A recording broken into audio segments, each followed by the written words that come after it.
Start करते lecture. Okay अच्छा, ये बताओ लास्ट लेक्चर पर कहां तक डिस्कस कर चुके थे अपन लोग? Cell equation question. Cell equation. Okay, salt bridge मैंने एक्सप्लेन नहीं किया था ना? नहीं सर।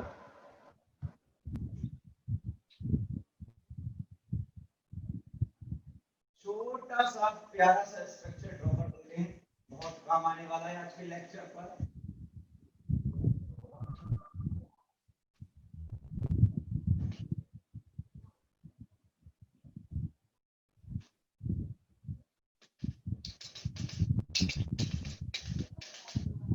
यहां कौन सा सॉल्यूशन था बोलो? ZnSO4। ZnSO4।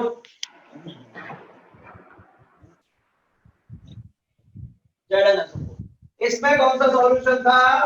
CuSO4। PuS। ये रॉड किसकी थी?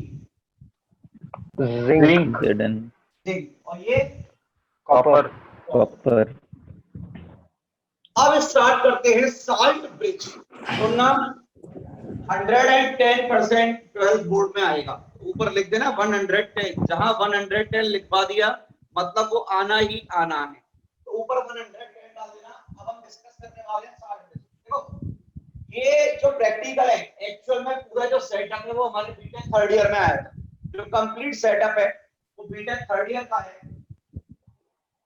सेटअप समझा रहा हूँ पूरा एक्चुअल में क्या होता है।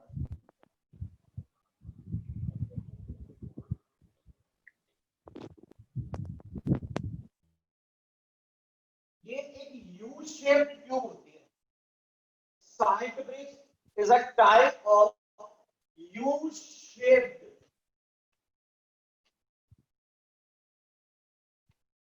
inverted उल्टी inverted glass tube। ये क्या है? Inverted U shape glass tube है। देखो इन्वर्ट कर रखा है। यहां पर कॉटन के प्लग रख, यहां पर कॉटन के प्लग लगा देते हैं यूज करने से पहले। अब सबसे पहली बात आती है कि सर साल्ट ब्रिज में साल्ट कौन कौन से यूज होते हैं? तो सुनना मेरे प्यारे प्यारे बच्चों, साल्ट ब्रिज, साल्ट ब्रिज की कहानी कपिल उपाध्याय की जबानी सुनो। यहां हम KCl यूज कर सकते हैं, यहां हम अमोनियम नाइट्रेट यूज कर सकते हैं, यहां हम अमोनियम क्लोराइड यूज कर सकते हैं, यहां हम सोडियम क्लोराइड यूज कर सकते हैं। बट आपको बस दो याद रखना, साल्ट ब्रिज में जो साल्ट यूज कर रहे हैं डियर दोस्त, KCl, ammonium nitrate and extra with अगर ये एक पाउडर होता है। अगर कोई बायोलॉजी का स्टूडेंट है क्लास में? नहीं, कोई बायो का स्टूडेंट है? सारे मैथमेटिक्स के हैं? मैथ्स वाले हैं। मैथ्स वाले तो सुनो, कोई दिक्कत नहीं। ये अगर जो है ना, ये बायोलॉजिकल पाउडर होता है, बायोलॉजिकल मीडिया। हम क्या करते हैं, एक पेट्री डिश लेते हैं, सर्कुलर शेप की वो होती है, क्या कहते हैं, सर्कुलर शेप की एक प्लेट होती है जिसे हम पेट्री डिश कहते हैं। पेट्री डिश में हम अगार डालते हैं और दो चार उठा के बैक्टीरिया डालते हैं। तो बैक्टीरिया क्या करते हैं, वहां ग्रोथ करते हैं, रिप्रोडक्शन करते हैं और एक कॉलोनी का फॉर्मेशन हो जाता है।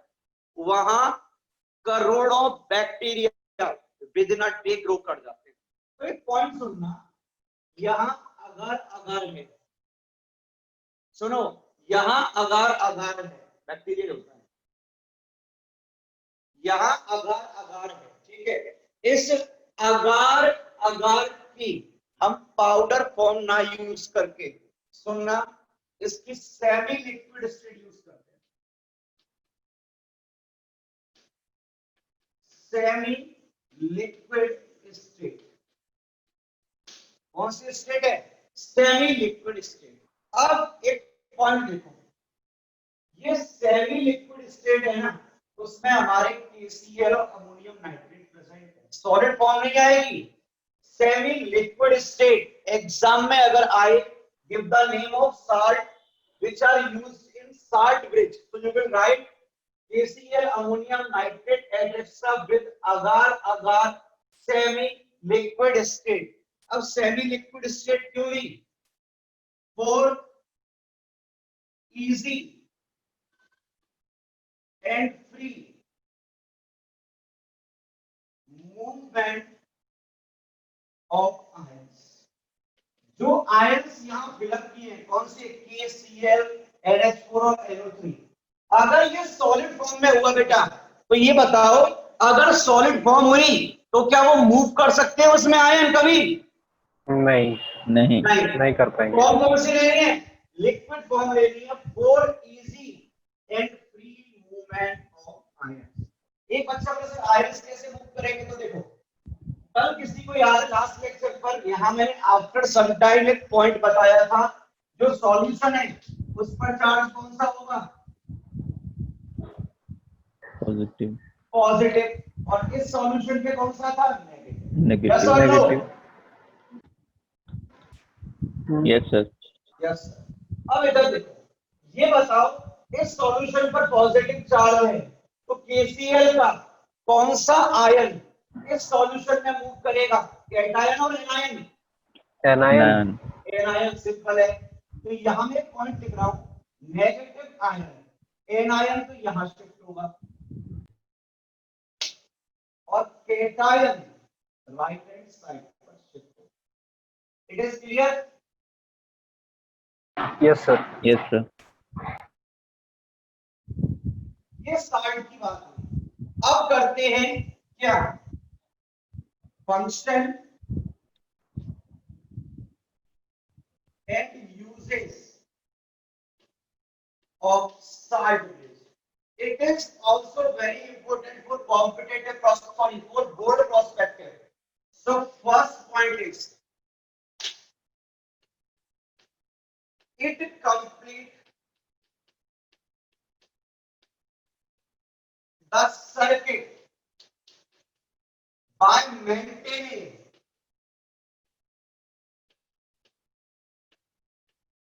flow of ये फर्स्ट पॉइंट है।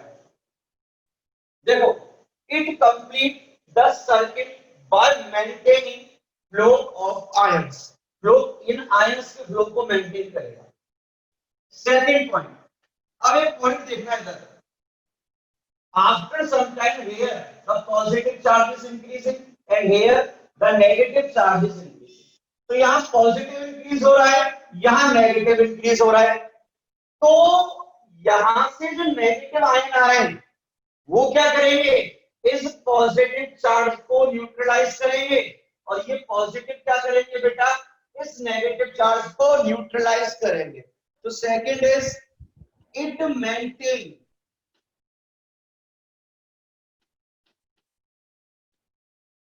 Electrical neutrality, it maintain electrical neutrality of cell। both points are clear? first तो इजी है, second point clear है क्या? हाँ सर, क्लियर। थर्ड पॉइंट, यहां से एडवांस की प्रॉब्लम बनेगी आगे चल के। थर्ड, अगर बोर्ड के एग्जाम में यूजेस लिखने को आया है या फंक्शन आया है, तो थर्ड पॉइंट भी जरूर लिख के आना, भूल मत जाना। क्यों? हर कोई बच्चा थर्ड पॉइंट नहीं लिखेगा, तो थर्ड पॉइंट एडवांस की प्रॉब्लम बनाता है। तो बता रहा हूं,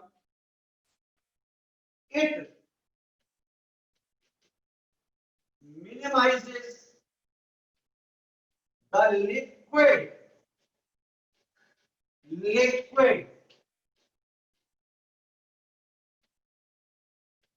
junctional या जंक्शन पोटेंशियल। ये बहुत शानदार पॉइंट है, लिक्विड जंक्शन पोटेंशियल। अब लास्ट लेक्चर याद करो, मैंने आपको डायरेक्ट रेडॉक्स रिएक्शन बताई थी एक ही बीकर में एनोड लिया था और एक ही बीकर में कैथोड लिया था, यस और नो? Yes, sir.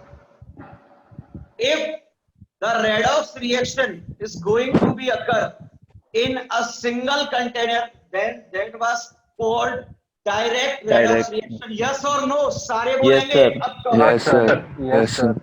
देखो अभी बीकर सेपरेट है, सपोज करो रिएक्शन एक ही बीकर में हो रही है, ये एनोड है और ये कैथोड है, दोनों को मैंने कनेक्ट कर दिया, तो ये टू पार्ट्स में डिवाइड कर दिया। अब ये बताओ फर्स्ट पार्ट में पॉजिटिव चार्ज आएगा या नेगेटिव चार्ज आएगा? Positive. पॉजिटिव।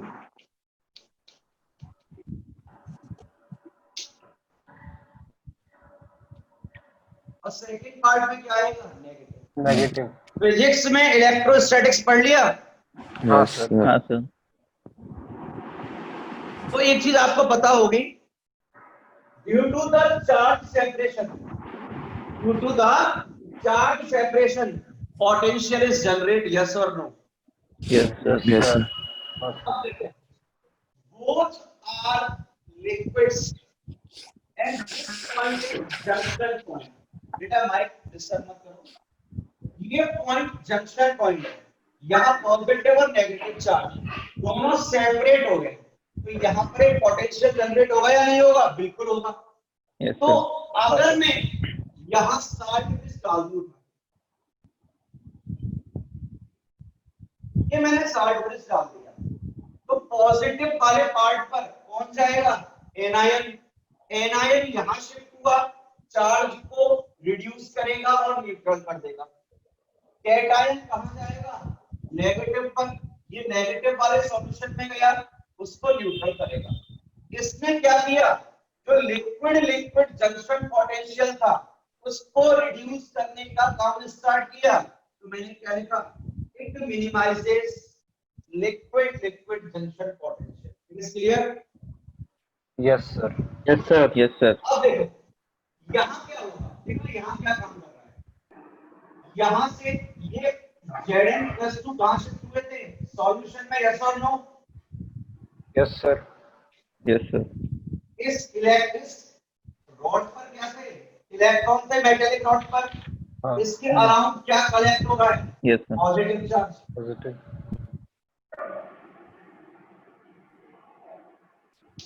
यस और no? Yes, sir.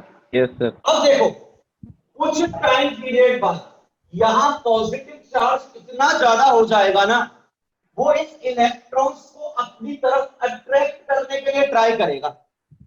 Look here, the amount of positive charge will increase at that level. It will attract these particular electrons. अगर ये इलेक्ट्रॉन्स को अपनी तरफ अट्रैक्ट करने लगे, क्या ये इलेक्ट्रॉन एनोड से कैथोड पर शिफ्ट हो पाएंगे? नहीं, बोलो। नहीं, नहीं सर। नहीं हो पाएंगे। भाई नेगेटिव है। सपोज ये सोचो, ये 4 लड़के हैं और यहाँ 50 लड़के हैं। अगर ये 50 लड़के मिलकर 4 को खींचने लगे, तो क्या ये 4 लड़के हमसे बाहर निकल पाएंगे? नहीं, नहीं नहीं सर। बोलो। नहीं नहीं सर। नहीं। तो यहाँ पॉजिटिव चार्ज की वैल्यू को डिक्रीज कौन करेगा? ये एनायन, और ये एनायन इसका पार्ट है साल्ट। तो साल्ट ब्रिज जो पोटेंशियल जनरेट होता है सेल में, उस पोटेंशियल को जनरेट होने से रोकता है या रिड्यूस करता है मेरे प्यारे बच्चों। और अगर एनोड और कैथोड एक ही बीकर में प्रेजेंट है, तो वहां किसको मिनिमाइज करेगा? Liquid liquid junction potential. Is clear? Yes sir. Yes, sir. Fast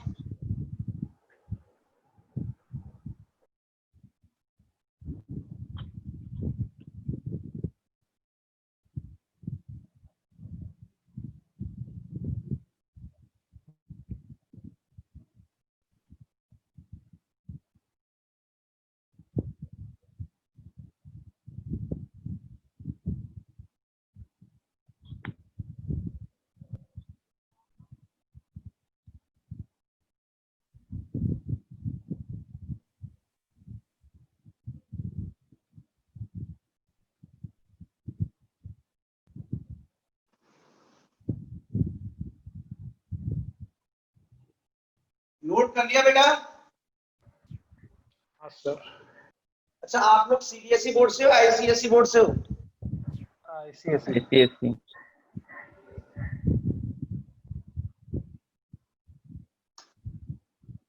school कहाँ है आप लोगों का? बेल पार्क में? जी sir.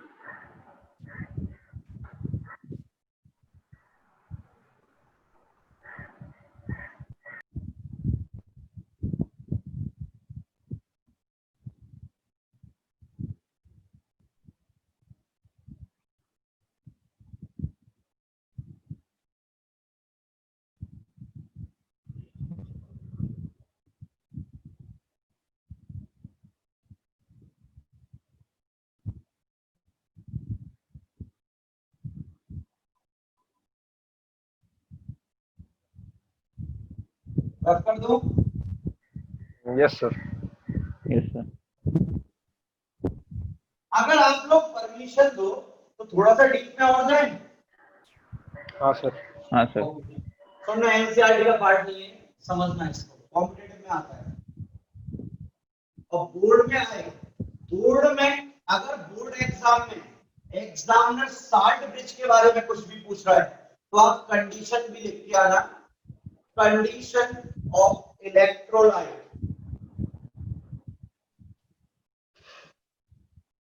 Used in salt bridge. Condition क्या होगी? अब एक पॉइंट सुनो, अगर ऐसा होगा कि एनायन में उसकी स्पीड कैटायन से ज्यादा है तो ऑब्वियस है एनायन पहले किसमें पहुंचेगा? पॉजिटिव सॉल्यूशन में, और कैटायन कुछ पर्टिकुलर टाइम पीरियड बाद पहुंचेगा। अगर एनायन की स्पीड या वेलोसिटी हाई है तो ये पहले पहुंचेगा, ये बाद में पहुंचेगा। तो एक पॉइंट बताओ, अगर ये पहले पहुंच गया तो ये सॉल्यूशन पहले न्यूट्रल होगा या नहीं होगा? Yes sir. और ये थोड़े टाइम पीरियड बाद होगा। बात। तो क्या न्यूट्रलिटी मेंटेन रह पाएगी? मेंटेन। मेंटेन मतलब कैसे? मैं पर्टिकुलर पॉइंट ऑफ टाइम की बात कर रहा हूं। क्या पर्टिकुलर पॉइंट ऑफ टाइम पे न्यूट्रलिटी बन जाएगी? नहीं बनेगी। नहीं। न्यूट्रलिटी कब बनेगी? जब ओवरऑल चार्ज जीरो होगा। अगर एनायन पहले यहां पहुंचा, ये चार्ज से न्यूट्रल पहले हुआ, ये न्यूट्रल बाद में होगा, तो क्या न्यूट्रलिटी मेंटेन हो पाएगी क्या? नहीं। नहीं। नहीं होगी। तो सबसे फर्स्ट कंडीशन है आयंस की जो वेलोसिटी है उससे हम सॉल्यूशन फेज में मोबिलिटी बोलते हैं। Ionic mobility of cation and anion should be similar. Should be similar. अब एक पॉइंट है जो एडवांस लेवल पर काम आएगा हमारे,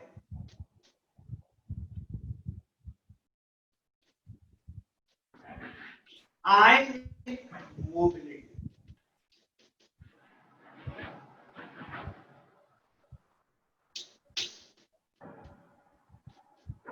आयनिक मोबिलिटी, तो देखो मोबिलिटी का मीनिंग क्या होता है? वेलोसिटी होता है, और वेलोसिटी क्या होता है? Displacement over time. यस और नो? Yes sir. सर। या speed is equal to distance over time. अगर मैं बोलूं किसी की स्पीड आप कैलकुलेट करो तो आप क्या बोलोगे sir? Distance travelled by particular person in particular period of time. Yes और no? Yes sir. Yes sir. अब देखो मोबिलिटी के लिए भी यही होगा। अगर आपसे कोई पूछे कि आयनिक मोबिलिटी किसके लिए कैलकुलेट करेंगे, आप बोलोगे स्टैंडर्ड जो है उसमें आयनिक मोबिलिटी एनायन के लिए बात करेंगे। किसके लिए बात करेंगे हम? एनायन। एनायन। तो distance travelled by an anion in per unit of time under influence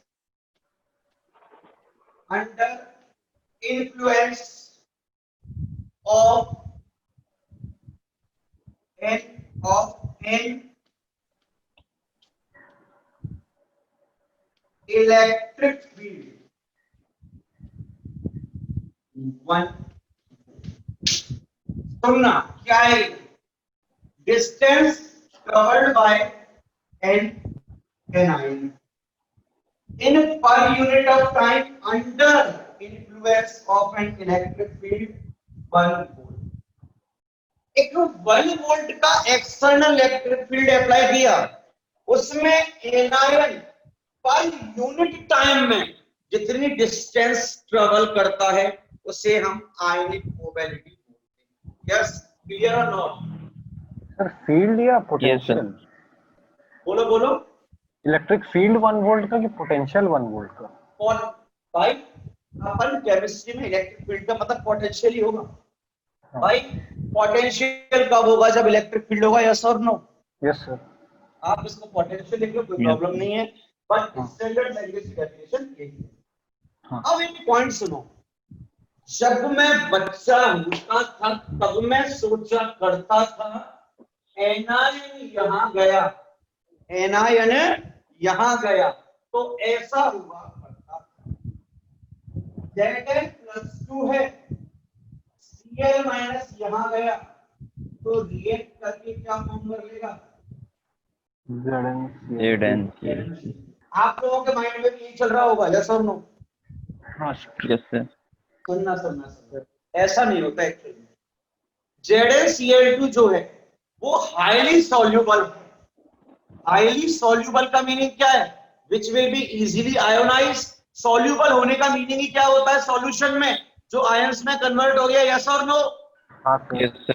अगर आयंस में कन्वर्ट ही नहीं हुआ तो वो सॉल्युबल नहीं होगा जैसे NaCl है उसे H2O में डालते हैं तो NaCl डिसोसिएट होता है किसमें Na+Cl minus And Cl minus so here it is highly soluble तो अगर ये बन भी गया ना ये बन भी गया ZnCl2 तो ये फिर से Zn+2 Cl माइनस में कन्वर्ट हो जाएगा तो पॉइंट सुनना यहाँ जो इलेक्ट्रोलाइट प्लेस कर रहे हो फिलअप कर रहे हो वो ना तो इलेक्ट्रोड के साथ रिएक्ट करना चाहिए और ना ही सॉल्यूशन के साथ रिएक्ट करना चाहिए मतलब the salt which is used in salt bridge must not be reacted with electrode and electrolyte एक बच्चा बोला सर रिएक्ट कर गया तो क्या होगा तो देखो अगर मैं ऐसा नहीं है कि इलेक्ट्रोड यूज कर रहे हैं अलग अलग इलेक्ट्रोड भी यूज करेंगे अगर मैंने ऐसा किया कि यहां सिल्वर का इलेक्ट्रोड ले लिया इसका इलेक्ट्रोड लिया सिल्वर का तो यहां सॉल्यूशन में कौन से आयन आएंगे ये बताओ Ag+1 आयन आएंगे यस और no yes, sir. Yes sir electron donate करेगा आयन यहाँ आएंगे अब KCl से Cl निकला और उसने इससे रिएक्ट कर लिया तो ये AgCl बन जाएगा और AgCl हाईली सॉल्युबल नहीं होता जैसे ही AgCl बना ये बॉटम साइड पर प्रेसिपिटेट हो जाएगा प्रेसिपिटेट हो गया प्रेसिपिटेट हुआ तो हमें व्हाइट कलर का प्रेसिपिटेट ऑब्टेन होता है छोटी छोटी बातें याद रखना कोऑर्डिनेशन केमिस्ट्री में काम आएंगी चैप्टर 9 में अपडेट हो तो ZnCl सॉरी AgCl जो व्हाइट कलर का प्रेसिपिटेट बना है वो बॉटम साइड पर कलेक्ट हो जाएगा और सॉल्यूशन खराब होना चालू कर देगा ये पॉइंट क्लियर है हाँ sir so Yes, sir. my dear student second condition of salt bridge is salt used in salt bridge should not be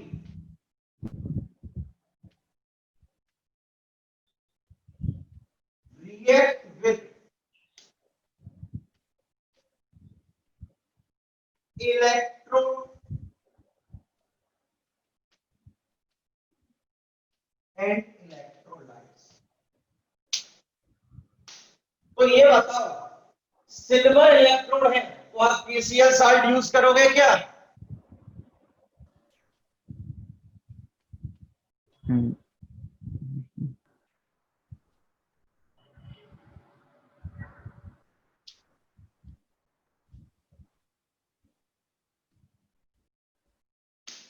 सुन लेना, अगर KCl यूज कर लिया silver electrode, KCl silver electrode के केस में, तो यहां वाइट पीपीटी ऑप्टेन होगा, white PPT of KCl। It is clear और नॉट?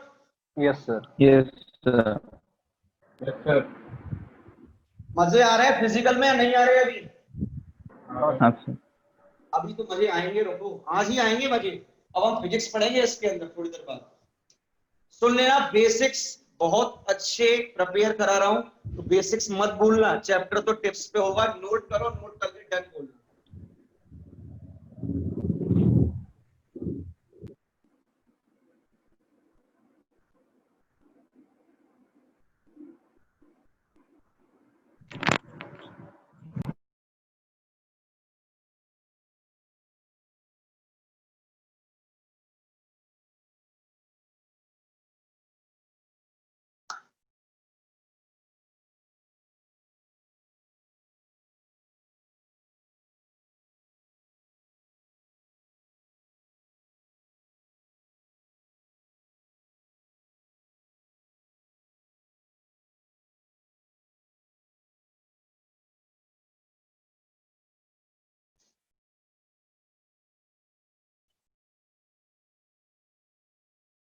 डन बोल देना, नोट कर लो तो।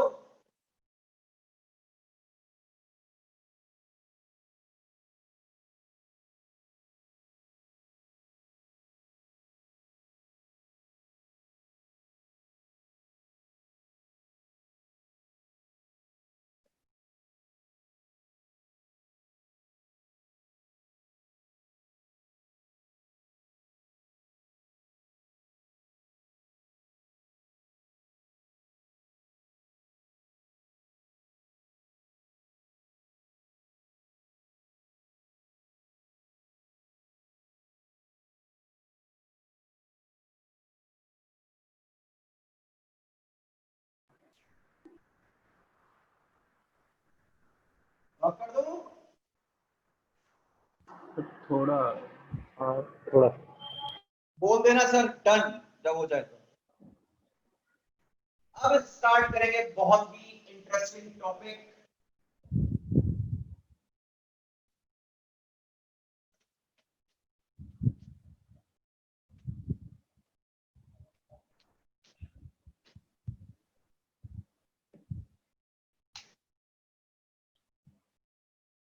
लेक्चर इंपॉर्टेंट है आज का, पहला वाला। अगर ये लेक्चर क्लियर है तो आगे प्रॉब्लम नहीं आने वाली।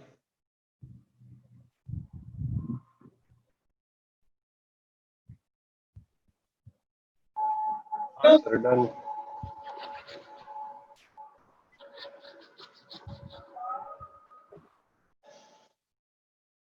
Electrode potential.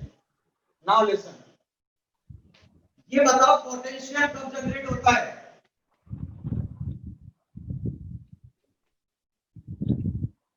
जब चार्ज रहता है। Charge separation. Potential generate due to the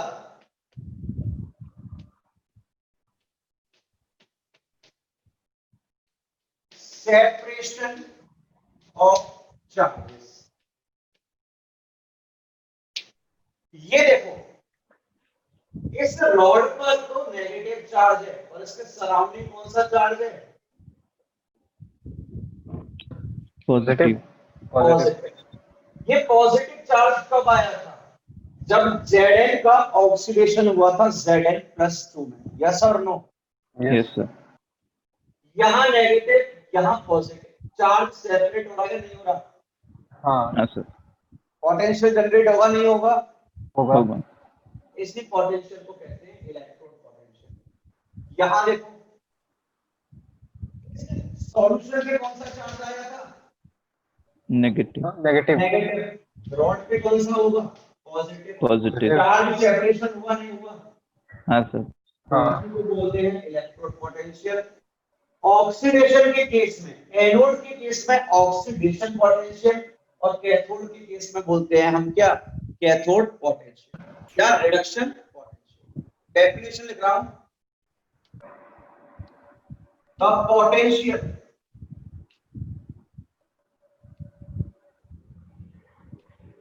which is generated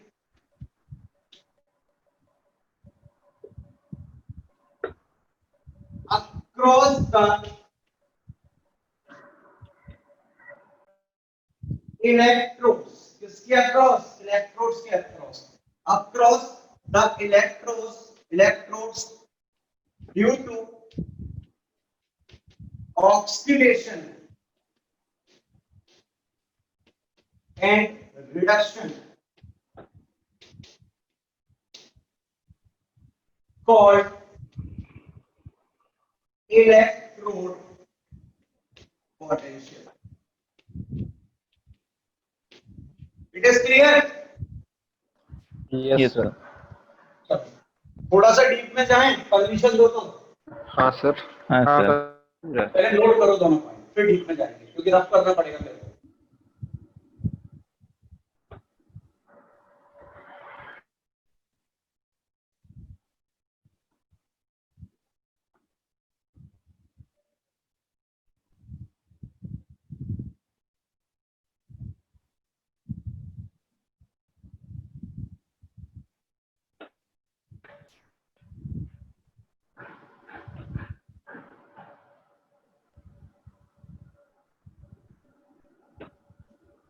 हाँ सर।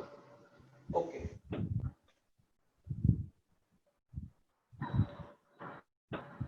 देखो एक पॉइंट समझना, यहां जिस मेटल की रॉड है उसी के मेटल आयन का सॉल्यूशन है। Zn की रॉड तो Zn+2 आयन का सॉल्यूशन, और कॉपर की रॉड तो कॉपर+2 आयन का सॉल्यूशन। यस और नो? Yes sir. यहां सुनना, whenever any metal rod dips into the solution of its ions, then due to the magnitude of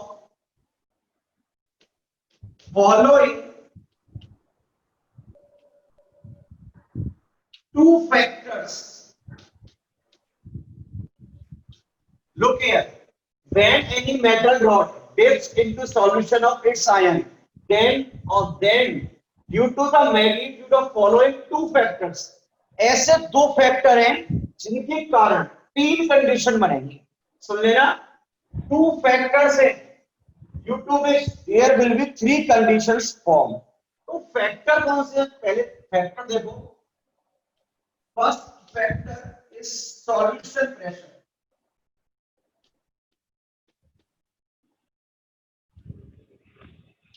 and second factor it is osmotic pressure. दो factor हैं, एक solution pressure in short called SP, one is OP osmotic pressure. क्या meaning है? Solution pressure हो या osmotic pressure हो, pressure क्या होता है? किसी ना किसी की टेंडेंसी, यस और नो?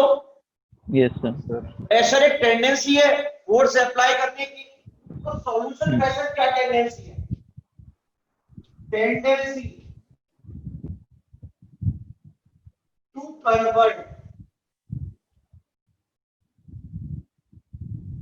metal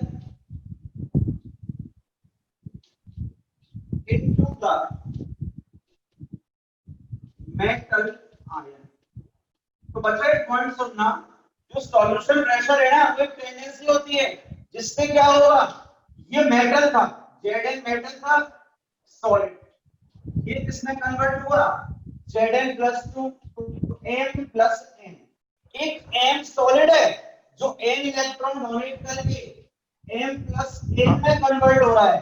तो अगर कोई सॉलिड या कोई मेटल उसके आयंस में कन्वर्ट हो रहा है तो उसके लिए रेस्पॉन्सिबल कौन सा प्रेशर होगा, सॉल्यूशन प्रेशर, और इसका रिवर्स हो जाएगा। Second point it is osmotic pressure, tendency to convert metal ion into metal। metal ion का मीनिंग क्या है, N प्लस N, ये N इलेक्ट्रॉन गेन करके इसमें कन्वर्ट होगा M सॉलिड। देखो मेटल आयन में, और यहां पर क्या था, मेटल आयन कॉपर प्लस 2, उसने 2 इलेक्ट्रॉन गेन करके इसमें कन्वर्ट हुआ था कॉपर में। यहाँ कॉपर प्लस 2 था, 2 इलेक्ट्रॉन गेन किया, कॉपर में कन्वर्ट होता है। यस और नो? Yes sir. सारे बोला करो भाई मेरे दोस्तों। यस तो सर। ये देखो, ये मेटल आयन है, 2 इलेक्ट्रॉन गेन करके मेटल में कन्वर्ट हो रहा है due to which pressure, osmotic pressure, and here metal into metal ion due to the solution pressure। So because due to the magnitude of these two factors there are 3 conditions formed। condition number first क्या है, if Sp is greater than OP, solution pressure is greater than osmotic pressure। First condition ये। अब ये बताओ, अगर solution का pressure osmotic pressure से ज्यादा है तो मेटल किस में कन्वर्ट होगा, आयंस में। Metal convert into metal ion. एक पॉइंट बताओ मुझे बच्चों, अगर मेटल आयन में कन्वर्ट हुआ तो इस रॉड का वेट लो है या हाई है, लो होगा, तो कम जाएगा। लास्ट लेक्चर पे बताया है यार, weight of anode is decrease. इस कंडीशन में वेट ऑफ रॉड क्या होगा, डिक्रीज। और वेट ऑफ रॉड किसका डिक्रीज होता है, इलेक्ट्रोड का। तो ये बताओ, इस कंडीशन में सॉल्यूशन में चार्ज क्या था, पॉजिटिव या नेगेटिव, पॉजिटिव, और इलेक्ट्रोड पर चार्ज कौन सा था, नेगेटिव। नेगेटिव। और इस इलेक्ट्रोड को हमने क्या बोला था, एनोड। It is clear? हाँ sir. Yes sir. One set. Okay, condition number second, condition number second क्या है, ये देखो, if OP is greater than SP। अब आप बताओ मुझे, OP is greater than SP है तो क्या होगा, metal ions convert into metal. Metal ions convert into the metal. Weight of rod क्या होगा, इंक्रीज और decrease, increase. Increase. Charge of solution क्या होगा, नेगेटिव।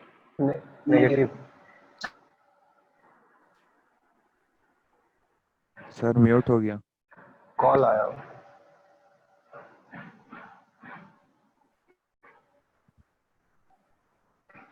सर म्यूट है। कॉल आया होगा। तो क्या बोलोगे, कैथोड। कंडीशन नंबर थर्ड सुनना, यहां से एक बार नीट में क्वेश्चन आया, मेंस में नहीं आया, नीट की बात कर रहा हूं। तो कंडीशन सुनना क्या है, OP is equal to SP। अब ये बताओ, ओपी अगर एसपी के इक्वल होगा तो क्या किसी रोड और का लिंक फेल होगा? नहीं, नहीं, नहीं होगा। नहीं, no change in weight, no change in weight। अगर वेट चेंज नहीं हुआ तो मैक्सिमम स्टूडेंट्स ये सोच जाते हैं यहां इलेक्ट्रॉन का ट्रांसफर नहीं होगा। लेकिन सुन लेना, इस कंडीशन में वेट भले ही चेंज ना हो लेकिन इलेक्ट्रॉन ट्रांसफर होता है, बिल्कुल होता है। इसको अलग कलर के पेन से या स्टार मार्क कर देना। और ऐसे इलेक्ट्रोड को इनर्ट इलेक्ट्रोड बोलते हैं, इनर्ट इलेक्ट्रोड। और इनर्ट इलेक्ट्रोड के सबसे अच्छे एग्जांपल हैं platinum electrode, carbon. Carbon. It is clear? Yes sir. Okay,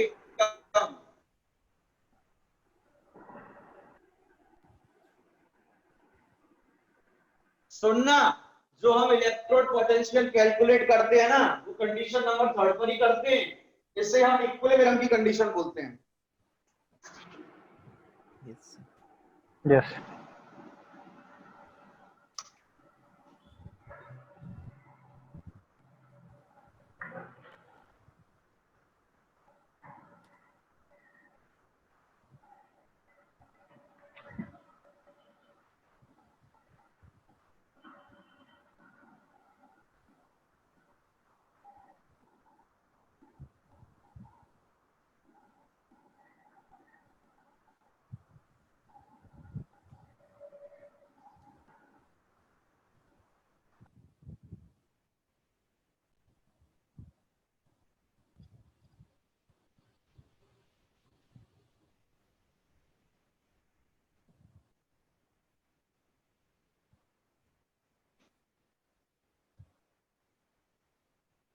और तुम लोगों के यहाँ बारिश बारिश हो रही है, नहीं हो रही? शानदार।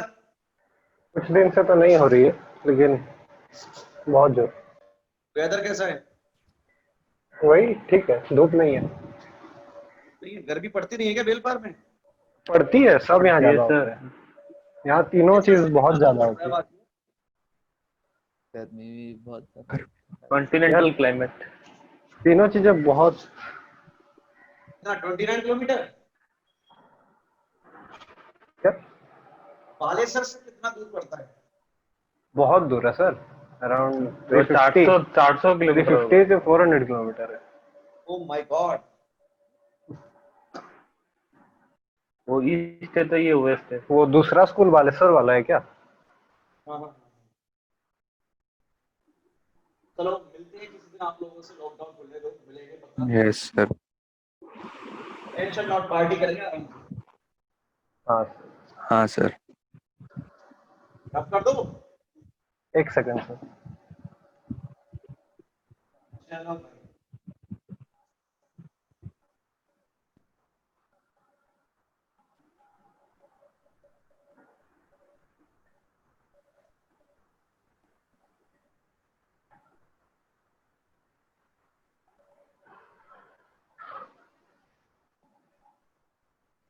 Noted down. हाँ sir.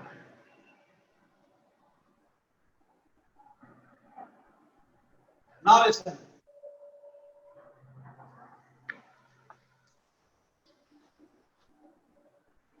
When charges are separate on electrodes at condition of equilibrium, at condition of equilibrium, then potential is generated on electrodes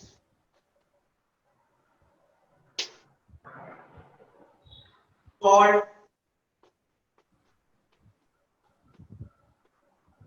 electrode potential.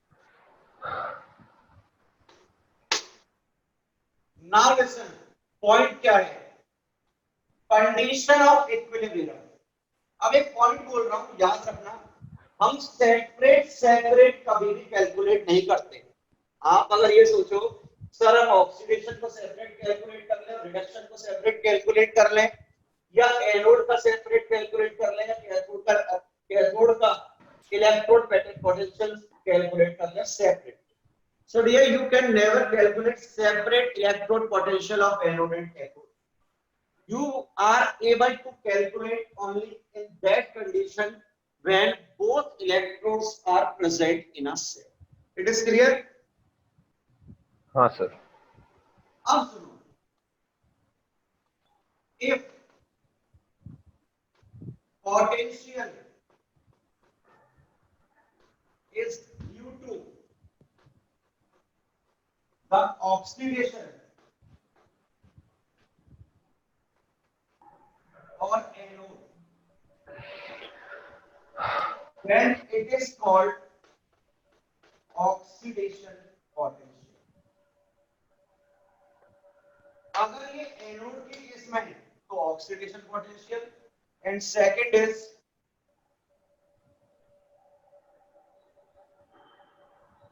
if potential is due to the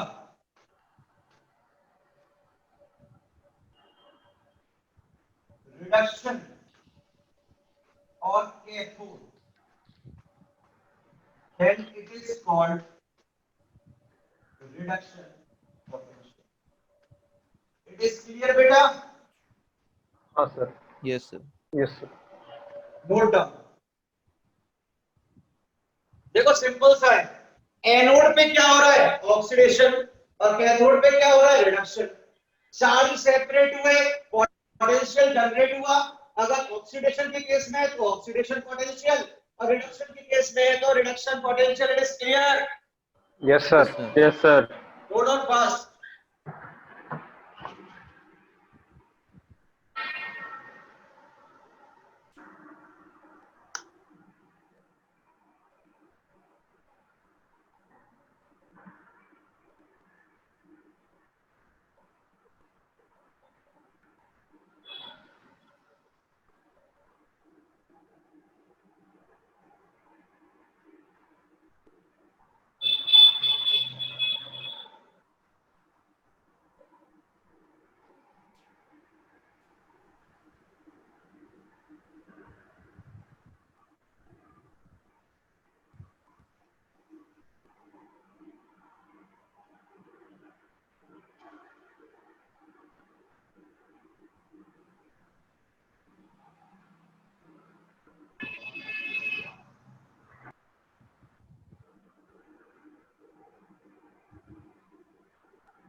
Factor affecting electrode potential.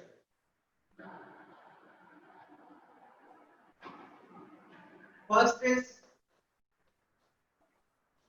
nature of matter.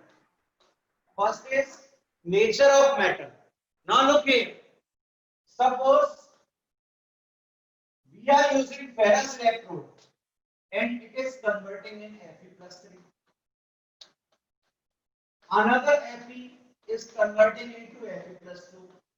Zn is converting in Zn+2. Copper, sorry, we have three separate electrodes.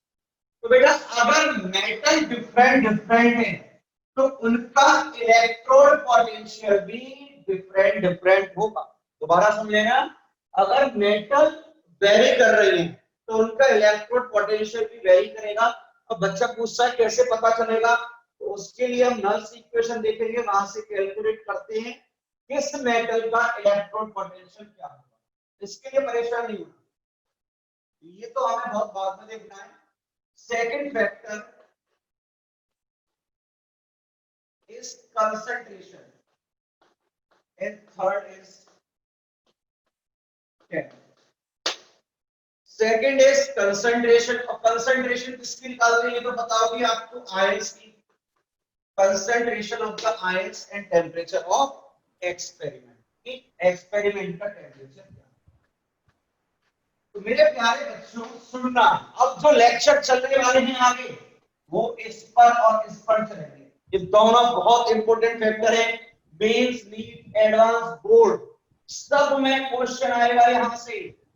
तो पहले ये तीनों point लिख लें, फिर इसकी derivation लिख। Total pass. Yes sir.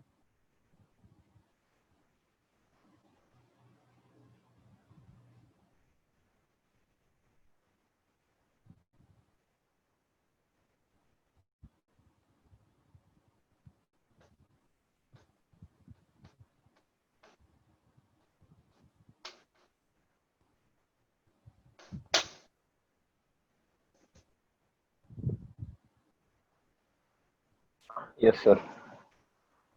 Give the heading, heading डालो, variation of electrode potential, variation of electrode potential with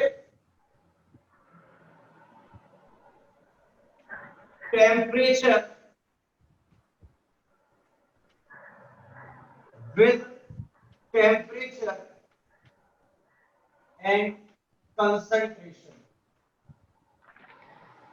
and अब इस चैप्टर का सबसे शानदार टॉपिक आ रहा है, फर्स्ट डेरिवेशन है Nernst equation. N is silent, it is Nernst equation provided by scientist Nurse and he was nominated for Nobel Prize।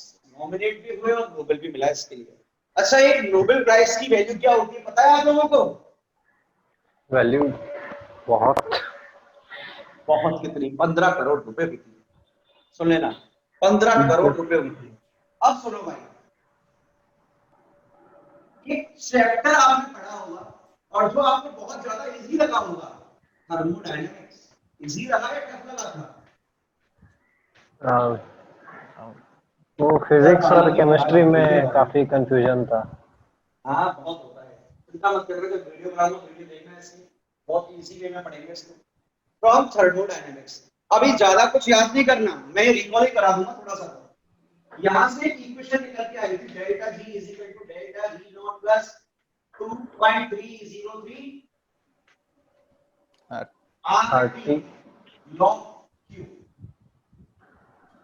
याद है किसी को वो? हाँ, बचपन के दिन जब हम थर्मोडायनामिक्स पढ़ा करते थे, डेल्टा जी नॉट की बात किया करते थे और रिएक्शन क्वेश्चन साथ में लाया करते थे। What is the meaning of delta G here? Gibbs energy. Gibbs free energy. Free energy change. What is the meaning of delta G of naught? Standard, not का मीनिंग होता है standard. X free energy। R is gas constant 8.341 in joule and 0.08 Kelvin। वो मैं सबसे बात करूंगा। Temperature kelvin लेना है। Q क्या है? Reaction question. कभी टीचर बोला करते हैं कि 11th के बेसिक्स बहुत रिक्वायर्ड है। तो मेरे प्यारे प्यारे छोटे छोटे सुंदर सुंदर बच्चों, ये बताओ क्यू कैसे कैलकुलेट करते हैं? केबी बाय के था सर। के equal to KB by K था sir. Q is equal to product over reactant. अगर QC निकाल रहे हो तो concentration of product upon concentration of reactant, और QP निकाल रहे हो तो pressure of the product upon pressure of the reactant. ये हो QC reaction coefficient at concentration C, reaction coefficient at pressure C। It is clear? Yes sir. Clear है? All clear? Yes हाँ sir. Sir. हाँ sir.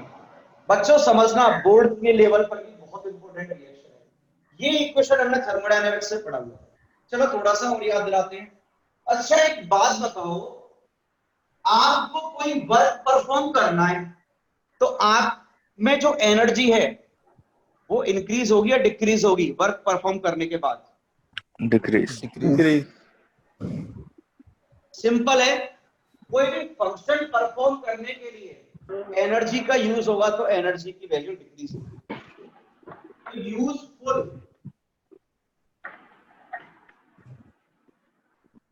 Work done by the system, useful work done by the system is equal to decrease in Gibbs free energy change. ऐसा क्यों किया ये बताओ। Gibbs free energy का meaning क्या होता है? अच्छा आप लोग अपने अपने नाम बताना चालू करो, बताओ क्या नाम है? शुभम। निखिल। शुभम और निखिल। निखिल। बस बस बस बहुत। अब देखो शुभम स्पेक्स पहनते हो गया? नहीं सर। ये है हमारे शुभम भैया, मुस्कुराते। निखिल आप पहनते हो? क्या सर? चश्मा। स्पेक्स पहनते हो नहीं क्या? नहीं चश्मे नहीं लगाते हो? सर, नहीं। ये है हमारे निखिल भाई, ये है शुभम भाई और ये है निखिल भाई। शुभम भाई के पास है 20 जूल एनर्जी और निखिल भाई के पास भी है 20 जूल एनर्जी। अब आपको पता है शुभम भाई बहुत ज्यादा मक्कार हैं, यस और no? Yes. Yes sir. Yes sir. तो इन्होंने क्या किया, 20 जूल में से जो 50 जूल एनर्जी थी वो फालतू के कामों में खर्च कर। फालतू के कामों का मतलब मूवी देखना, व्हाट्सएप करना, फेसबुक करना, और ओनली जो 5 जूल है वो यूज की है स्टडी। और निखिल भाई हमारे सिंसियर आदमी हैं और उन्होंने 20 जूल का यूज किया स्टडी में। आप लोग अब मुझे ये बताओगे शुभम और निखिल दोनों में से कौन अपनी मैक्सिमम एनर्जी 20 जूल का यूजफुल वर्क में कर रहा है, शुभम या निखिल? निखिल। सर शुभम कर रहा है। सर पढ़ाई कहाँ यूजफुल होती है सर? व्हाट्सएप सर कोई हमको मैसेज कर रहा होगा या कर रही होगी सर रिप्लाई करेंगे। सर फेसबुक भी तो इम्पोर्टेंट है, फिर आप ऐसे कैसे भेजोगे? बेटा सुनना, यूजफुल वर्क क्या है? स्टडी। जो मैक्सिमम एनर्जी है, अरे यार ओ माइक माइक माइक को मत हिलाओ, जो मैक्सिमम एनर्जी है जिसका यूजफुल वर्क में होता है उसी को कहते हैं हम, पता है क्या? Gibbs free energy. The maximum energy, right down at the top of copy where you write जय श्री राम, जय हनुमान, जय कैटरीना के, जय सूर्यनारायण जो लिखते हो वहां लिखो फटाफट। The maximum energy which is used in useful work called Gibbs free energy। Concept clear है? Yes sir. Yes sir. Okay okay, now look here. Useful work done by the system, अगर सिस्टम को useful work कर रहा है तो उसकी Gibbs free energy में क्या होगा? डिक्रीमेंट होगा, यस और नो? हाँ sir. So W useful is equal to delta G, minus लगा दूं आगे, डिक्रीज हो रही है तो। हाँ हाँ सर। सर। और इलेक्ट्रोकेमिस्ट्री में यूजफुल वर्क होता कौन सा वर्क है? Electrical work. W E W electrical is equal to W useful is equal to minus W. WE it is equal to electrical. अब ये बताओ, आप इलेक्ट्रोस्टैटिक्स से पढ़ के आए होंगे, W electrical it is equal to which, किसके इक्वल होता है? वर्क डन सर पूछो मत, charge charge into into potential. Potential. ये पढ़ा है नहीं पढ़ा? हाँ सर। क्यूबी। भाई हाँ वही वही चार्ज इनटू पोटेंशियल, ये पढ़ के आए हो। हाँ अब एक चीज सोचो, मैं आपसे बोल रहा हूं कि यहां एन एफ चार्ज फ्लो हो रहा है, लिखते कम, let N F charge is flowing in cell. अगर सेल में एन एफ चार्ज फ्लो हो रहा है तो W E is equal to क्या हो जाएगा? N F.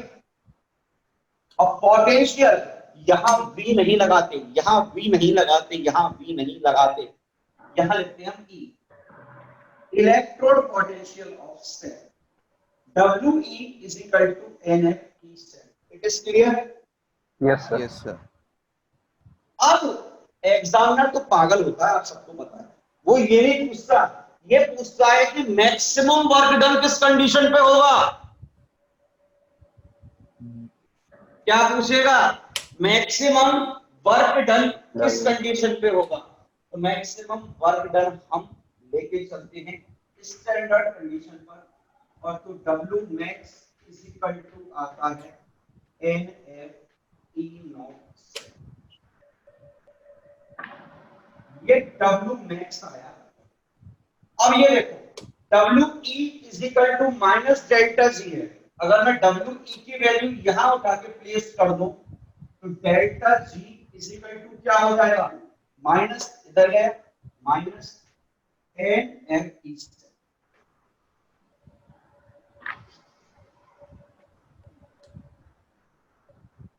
Clear? Yes sir. हाँ सर। अगर स्टैंडर्ड लगा दूं डेल्टा G नॉट तो किसके इक्वल हो जाएगा? Minus NFE। It is clear और not? Yes yes sir. Sir. Yes sir. Sure? दोबारा देखो, from thermodynamics delta G is equal to delta G naught plus 2.303 RT log Q. Delta G gives free energy change, delta G naught standard gives free energy change, Q क्या है?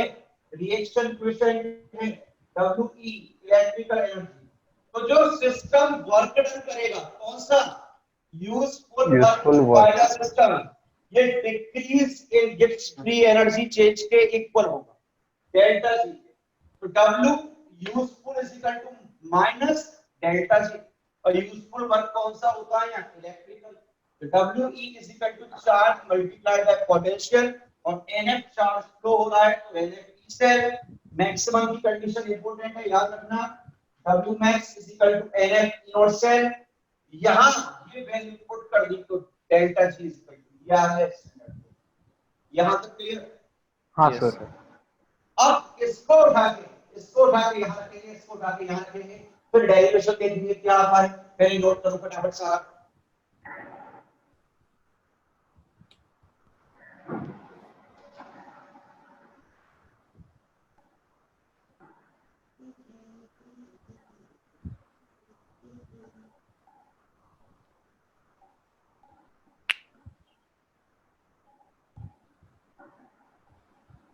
इसमें volt को क्या लिखते हैं? अच्छी वोल्ट को E cell, E cell. Electrode potential of the cell, E हाँ सेल। सर। चिंता मत करो, ऑर्गेनिक का चैप्टर रट गया था ना, नहीं रटा ये बताओ? हाँ हाँ सर। ये भी रट जाएगा, टेंशन मत।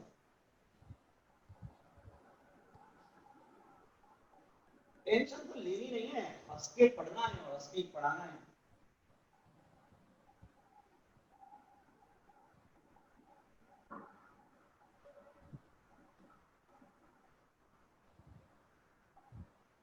आप लोगों के यहाँ कैसी कंडीशन है कोविड-19 की? बीच में बढ़ गई थी, अभी कम हो गया है। कम हो गया है। कब तक 100 पहुंचा केसेस देंगे क्रॉस हो स्कूल गए थे। ओपन होने का कोई आइडिया तुम लोगों को? क्या सर? स्कूल ओपन होने का कोई आइडिया तुम लोगों ने? अभी तो अगस्त 31 तक कुछ नहीं होगा, फिर आगे देखते हैं। अभी नवंबर दिसंबर तक कुछ नहीं होगा शायद, लग तो ऐसे रहा है। टोटल कितने स्टूडेंट्स है क्लास में वैसे आपके बेटा? 26। में 26। 26। जिनमें से आप लोग ये अटेंड कर रहे हो क्लास ना? हाँ सर। तब कर दो। हाँ हाँ सर। सर। अब देखो फॉर्मूले इंपॉर्टेंट कौन से हैं? First formula delta G is equal to delta G not plus 2.303 R T log of Q. इसका यूज करूंगा।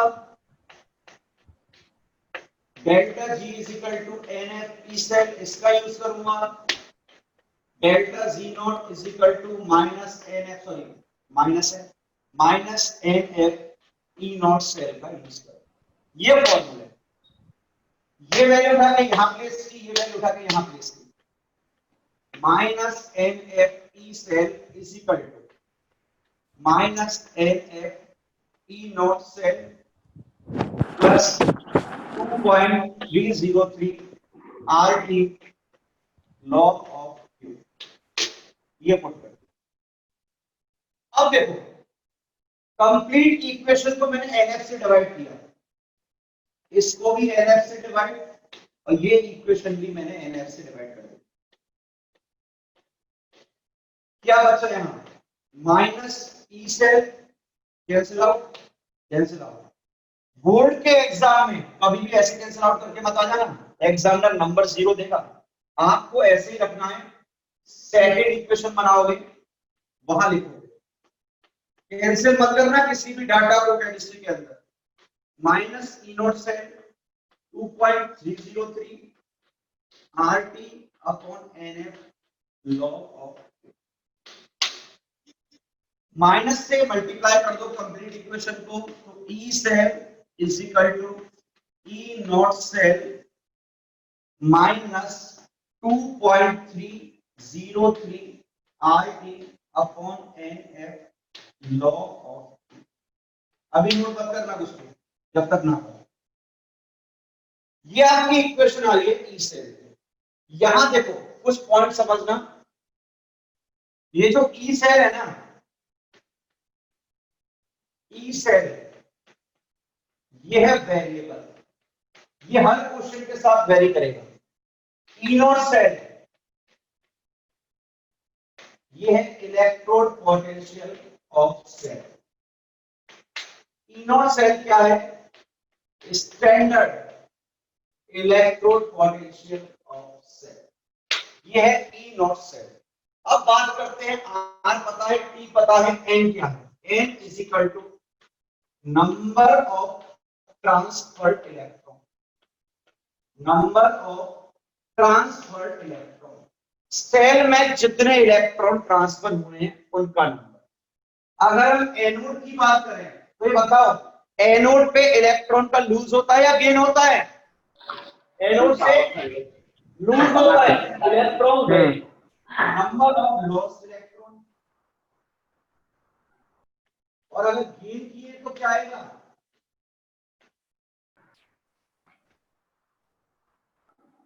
देखो एनोड पर तो लॉस होगा, कैथोड आपको पता है गेन करता। It is clear? Yes sir.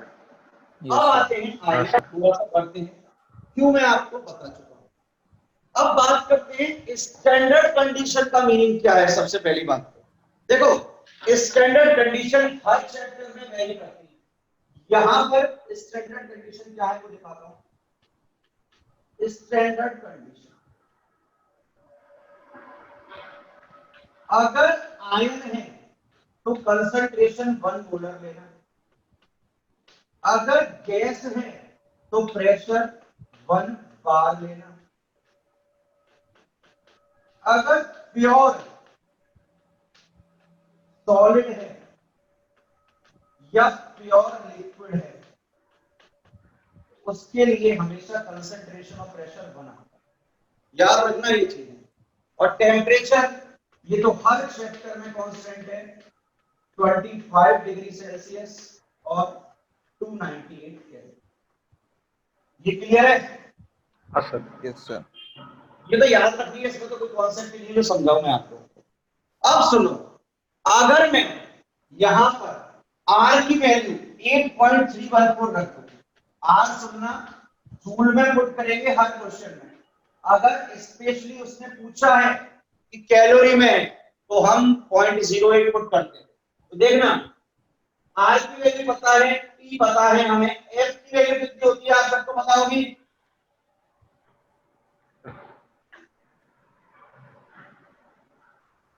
तो भाई इलेक्ट्रोस्टैटिक्स में ये वैल्यू नहीं पढ़ी आपने?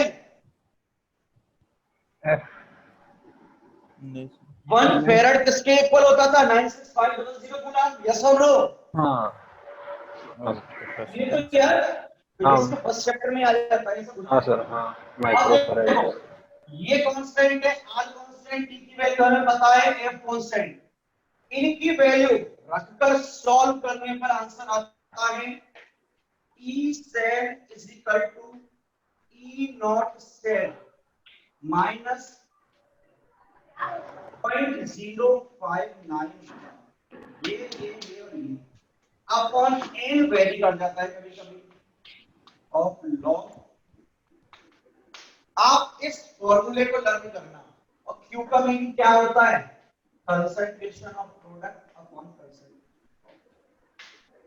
याद तो आपको ये भी करना है और ये भी करना है। यहां याद रखना 0.059 अपॉन n होगा। बहुत ही इंपॉर्टेंट फॉर्मूला है। ये है नल्स इक्वेशन, ये है नल्स इक्वेशन। न्यूमेरिकल्स में धुआंधार यूज करने वाले हैं हम आगे आने वाले लेक्चरों पे। यहां एक छोटा सा पॉइंट अभी नोट करो आराम से, नोट करना, समझ समझ के रखना मत। डेरिवेशन क्लियर है ना? हाँ सर। हाँ सर।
डन। नहीं सर नहीं। ये तो कर लिया होगा ना ऊपर का।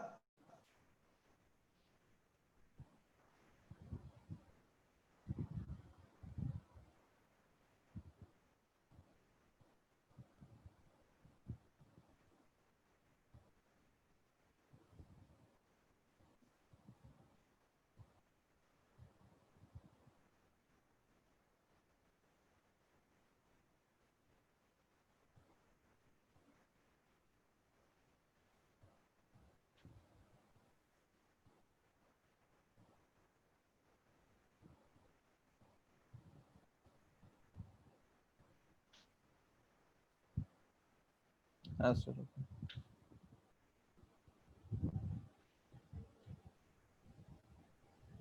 आपको कर लिया बेटा नोट? हाँ सर। हाँ सर। अबे ग्राफ की बारी है। Graph between E cell and log base cell P upon R.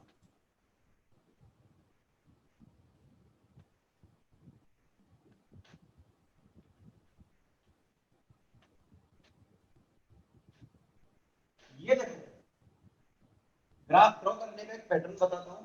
Chemical kinetic में आपने बहुत ग्राफ ड्रॉ किए होंगे, यस और नो? हाँ सर। अराउंड 35 ग्राफ हैं आपके केमिकल काइनेटिक में, बहुत इंपॉर्टेंट है सारे।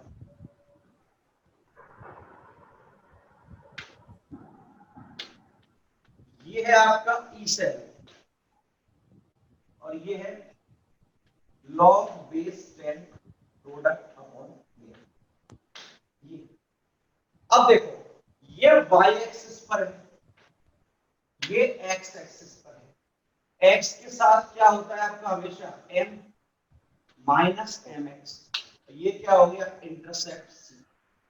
y is equal to minus mx plus c, किसकी इक्वेशन है बताओ? ये straight line. Line straight line where from origination or downward?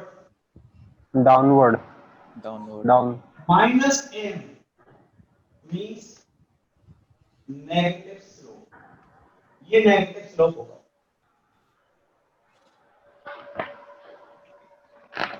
Down ये क्या होता है इंटरसेप्ट। हाँ।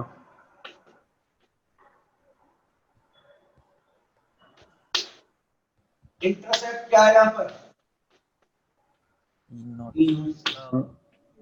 तो इस ट्रांजैक्शन पॉइंट पर जो वैल्यू है वो क्या होगी? मैंने बोला ई नॉट सेल। किसी को याद है मैंने मैक्सिमम वर्क डन कहाँ लिखाया है? ई नॉट सेल पर। ग्राफ से समझ में आ गया मैक्सिमम पॉइंट कौन सा है? हाँ, ई नॉट सेल। अब ये क्या है आपका स्लोप क्लॉकवाइज। अगर क्लॉकवाइज स्लोप है तो वो नेगेटिव होगा और एंटी क्लॉक हमेशा क्या होता है? पॉजिटिव। देखो पॉजिटिव। अगर ये होता एंटी क्लॉक स्लोप होता वो क्या होता? पॉजिटिव। यहाँ क्लॉक है तो क्या होगा? नेगेटिव। नेगेटिव। m की वैल्यू क्या आ गई? ये क्या है? माइनस है, ये रहा स्लोप आपका नेगेटिव। स्लोप क्या है? m is equal to minus 0.059। यहां तक क्लियर है बच्चा? हाँ सर। नोट करो, आज का लेक्चर ओवर करते हैं। अब मैंने नोट कर लिया यहां तक? हाँ सर। सुनो नोट्स में आज सेंड करूंगा फिजिकल के आपको, जिन्होंने नोट्स नहीं लिखे हों। ठीक है, परेशान मत होना, पढ़ाई करो प्रॉपर और खुश रहो, हंसते रहो और मुस्कुराते रहो। ठीक है बेटा? Thank you sir. Yes sir.